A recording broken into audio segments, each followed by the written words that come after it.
नमस्कार, ललिलिशियसमध्ये आपलं सर्वांचं खूप स्वागत आहे। आज आपण वांग्याचे काप बनवणार आहोत। हे काप ना मुलांना फार आवडतात आणि फार टेस्टी लागतात। दुसरं म्हणजे पटकन होतात ते आणि सर्वांना काय, लहानांना काय, मोठ्यांना पण आवडतात। तर आपण हा काप कसे करायचे, त्याच्यासाठी काय सामग्री घ्यायची ते बघूया। कापासाठी ही खास काळी वांगी घ्यायची। घेताना ना ही हलकी हलकी घ्यायची, म्हणजे त्याच्यात बिया नसतात। नंतर त्याचे छान पातळ पातळ काप करायचे आणि ते काळे होऊ नये म्हणून पाण्यात घालून ठेवले। आता आपण वांग्याचे काप करण्यासाठी काय मसाले लागणार आहेत ते बघूया। साधारणपणे एक अर्धा चमचा हळद घालूया, 1 ते 1.5 चमचा मिरची पावडर घालूया, 1 चमचा भरून बडीशेप पावडर घालूया,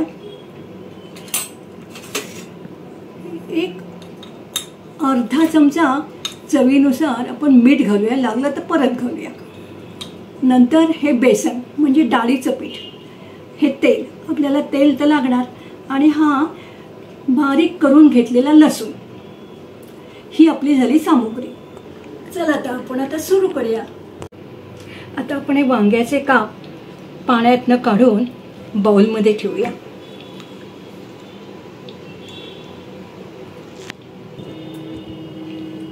साधारण अर्धा चमचा हळद घालते,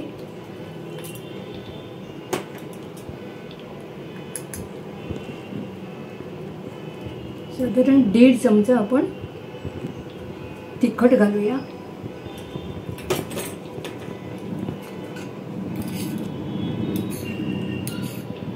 1 चमचा बडीशेप पावडर घालूया, चवीनुसार मीठ घालूया, लागलं तर आणखीन घालू आपण। ठेचलेला लसूण मात्र त्याला लागतोच।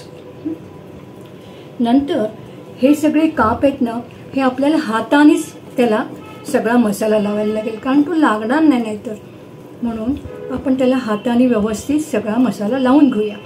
लावल्यानंतर एक 5 मिनिटं ते 10 मिनिटं आपण हे काप असेच जरा वेळ ठेवूया, म्हणजे सगळा मसाला आहे ना तो छान त्याला मुरेल।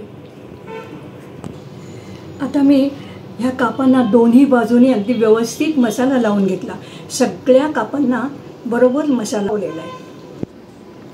आता मी हे बेसन आहे हे ह्या डिशमध्ये काढून घेते। साधारणपणे आता मी हे 4 चमचे बेसन घेतले, पण समजा काप आणखीन उरले तर परत आणखीन घ्यावं लागेल। चला तर मग आपण आता काप करायला सुरुवात करूया।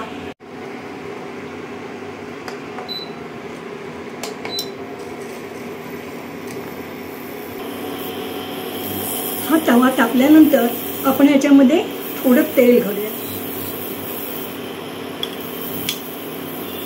आता मी 3 चमचेच फक्त तेल घातलेलं आहे, लागलं तर आपण आणखीन घालूया।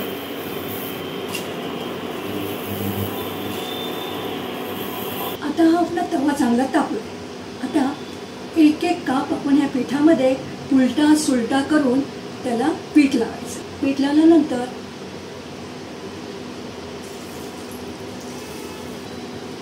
तव्यावरती तेलामध्ये ठेवून द्यायचं।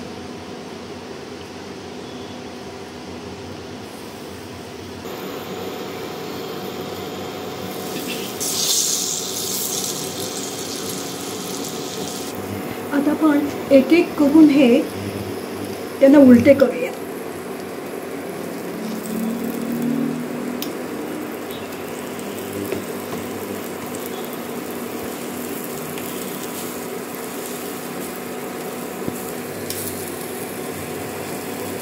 हे वांग्याचे काप आहेत ना, असे दाबून दाबून दाबून त्यांना खरपूस करायचे, पण त्याच्यावर झाकण द्यायचं नाही। झाकण दिलं की ते मऊ पडतात।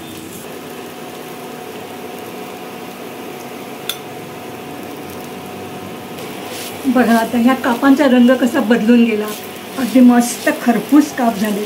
चला पटापट खायला घ्या बघू। आता हे काप छानपैकी झालेले आपण आता ह्या डिशमध्ये काढून घेऊया। काप फार छान झालेले आहेत, काय A1 काप झालेत माझे।